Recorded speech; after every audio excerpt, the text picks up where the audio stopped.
नमस्कार, आप देख रहे हैं एस न्यूज ग्लोबल। पेश है दिन भर की 50 बड़ी और अहम खबरें। देश दुनिया की हर बड़ी हलचल एक साथ, तेज रफ्तार में। राजनीति से लेकर खेल तक, अर्थव्यवस्था से लेकर अंतर्राष्ट्रीय मुद्दों तक, हर अपडेट बस कुछ ही मिनटों में। तो चलिए शुरू करते हैं आज की 50 बड़ी खबरें। भारत का अपना अंतरिक्ष स्टेशन 2035 तक स्थापित होगा। भारतीय अंतरिक्ष अनुसंधान संगठन इसरो के अध्यक्ष डॉक्टर वी नारायणन वाराणसी में IIT BHU के दीक्षांत समारोह में घोषणा की कि भारत 2035 तक अपना अंतरिक्ष स्टेशन स्थापित करेगा। इसकी शुरुआत 2027 में होगी और यह चंद्रयान 3 तथा गगनयान 3 जैसे अभियानों के सफल संचालन के बाद संभव हो सकेगा। कर्नाटक में पटाखों की बिक्री और फोड़ने पर प्रतिबंध। कर्नाटक राज्य प्रदूषण नियंत्रण बोर्ड ने दीपावली के अवसर पर 21 और 22 अक्टूबर को रात 8 से 10 बजे तक ही पटाखे फोड़ने की अनुमति दी है। इसके अतिरिक्त गैर पर्यावरणीय पटाखों की बिक्री और भंडारण पर सख्त कार्रवाई की जाएगी। पंजाब के IPS अधिकारी पर रिश्वतखोरी का आरोप।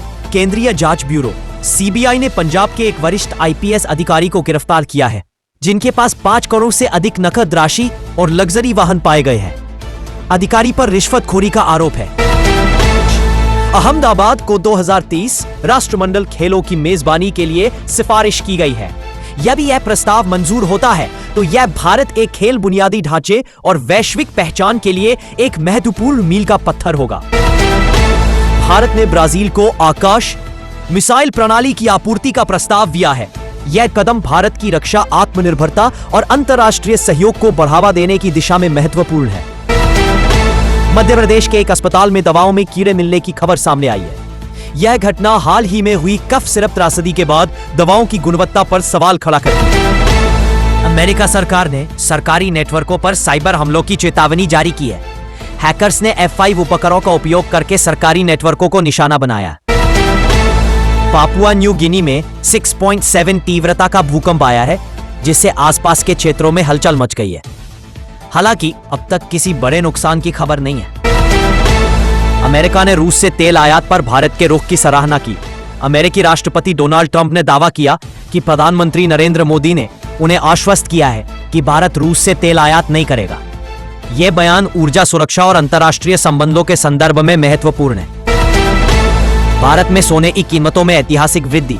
भारत में सोने की कीमतें अंतर्राष्ट्रीय बाजार में 4,797 प्रति औंस तक पहुंच गई हैं, जो 2008 के बाद से सबसे बड़ी साप्ताहिक वृद्धि है। यह दीपावली और धनतेरस के मद्देनजर निवेशकों के लिए महत्वपूर्ण संकेत है। भारत और मिस्र के बीच पहली रणनीतिक वार्ता। भारत और मिस्र ने नई दिल्ली में अपनी पहली रणनीतिक वार्ता आयोजित की। भारत के विदेश मंत्री एस जयशंकर ने गाजा क्षेत्र में शांति प्रयासों में मिस्र की भूमिका की सराहना की। यह वार्ता दोनों देशों के बीच द्विपक्षीय संबंधों को मजबूत करने की दिशा में महत्वपूर्ण कदम है। भारत ऑस्ट्रेलिया रक्षा सहयोग में नई ऊंचाइयां। भारत के रक्षा मंत्री राजनाथ सिंह की 9-10 अक्टूबर 2025 को ऑस्ट्रेलिया यात्रा ने दोनों देशों के रक्षा और सुरक्षा सहयोग को नई दिशा दी है। यह सहयोग इंडो पैसिफिक रणनीतियों के अनुरूप है और क्षेत्रीय स्थिरता को बढ़ावा देने में सहायक होगा। अमेरिका ने दुर्लभ पृथ्वी खनिजों में रणनीतिक हिस्सेदारी पर विचार किया। अमेरिका के ट्रेजरी सचिव स्कॉट पेसेंट ने चीन द्वारा दुर्लभ पृथ्वी खनिजों और मैग्नेट्स पर निर्यात प्रतिबंधों के मद्देनजर राष्ट्रीय सुरक्षा के लिए इन कंपनियों में रणनीतिक हिस्सेदारी लेने की संभावना जताई है। यह कदम चीन की आर्थिक नीतियों का मुकाबला करने के लिए उठाया जा सकता है। भारत ने फार्मास्यूटिकल कंपनियों को WHO मानकों के अनुसार संयंत्र उन्नयन का आदेश दिया। भारत ने फार्मास्यूटिकल कंपनियों को दिसंबर 2024 तक विश्व स्वास्थ्य संगठन WHO के मानकों के अनुसार अपने संयंत्रों को उन्नत करने का आदेश दिया है। यह निर्णय हाल ही में हुई कफ सिरप त्रासदी के मद्देनजर लिया गया है, जिसमें 24 बच्चों की मृत्यु हो गई थी। नाटो ने वार्षिक परमाणु निरोध अभ्यास स्टेडफास्ट नून शुरू किया।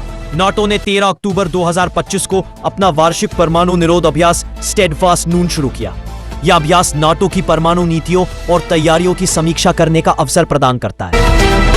भारत और यूरोपीय संघ के बीच रणनीतिक संवाद। भारत और यूरोपीय संघ ने 8-10 अक्टूबर 2025 को ब्रुसेल्स में एक रणनीतिक संवाद आयोजित किया।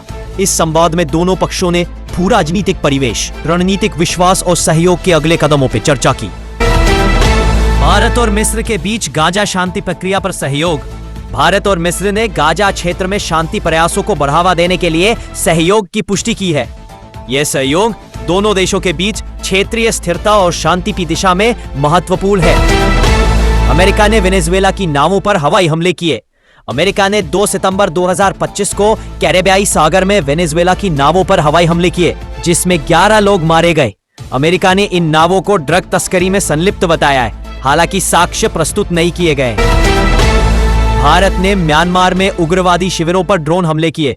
भारत ने 13 जुलाई 2025 को म्यांमार में उत्तर पूर्वी भारत के उग्रवादी समूहों के शिविरों पर ड्रोन हमले किए। इन हमलों में 3 उग्रवादी मारे गए और 19 अन्य घायल हुए। थानल फिल्म का OTT रिलीज आज। तमिल थ्रिलर फिल्म थानल, जिसमें अथर्वा और लावण्या त्रिपाठी मुख्य भूमिका में है, आज अमेज़न प्राइम वीडियो पर रिलीज हो रही है। यह फिल्म एक युवक की खतरनाक रात में जीवित रहने की संघर्ष की कहानी है।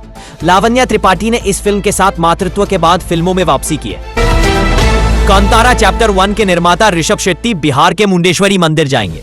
कांतारा चैप्टर 1 के निर्माता ऋषभ शेट्टी फिल्म की सफलता के लिए आभार व्यक्त करने के लिए बिहार के मुंडेश्वरी मंदिर जाने की योजना बना रहे हैं। यह मंदिर दुनिया का सबसे पुराना सक्रिय पूजा स्थल माना जाता है। संतोष फिल्म का लायंस गेट प्ले पर प्रीमियर। भारत की ऑस्कर एंट्री फिल्म संतोष, जिसमें शहाना गोस्वामी मुख्य भूमिका में है, अगले दिन लायंस गेट प्ले पर प्रीमियर हो रही है। यह फिल्म एक विधवा की कहानी है जो टोकन पुलिस नियुक्ति के माध्यम से अपने जीवन की चुनौतियों का सामना करती है। IMD ने भारी बारिश और तूफान की चेतावनी जारी की। भारतीय मौसम विभाग IMD ने दक्षिणी, पूर्वी, मध्य और पश्चिमी भारत के कुछ हिस्सों में भारी बारिश, तूफान और तेज हवाओं की चेतावनी जारी की है। नागरिकों को सतर्क रहने और आवश्यक सावधानियां बरतने की सलाह दी गई है। उत्तराखंड में 15 वर्षों में पहली बार अधिक बारिश।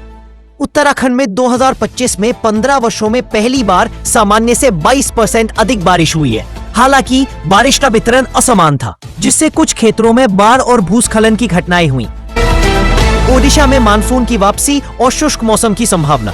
ओडिशा में दक्षिण पश्चिम मानसून की वापसी आ गई है और आगामी दिनों में शुष्क मौसम की संभावना है। मौसम विभाग ने इस संबंध में जानकारी दी है। तो ये थी आज की बड़ी खबरें। अगर आपको हमारी अपडेट्स पसंद आई तो लाइक और सब्सक्राइब जरूर करें। कमेंट में हमें बताएं कि आप कौन सी खबर पर ज्यादा अपडेट रहना चाहते हैं। हम आपको हर दिन ताजा और दमदार खबरें लाते रहेंगे। धन्यवाद और जुड़े रहिए हमारे साथ।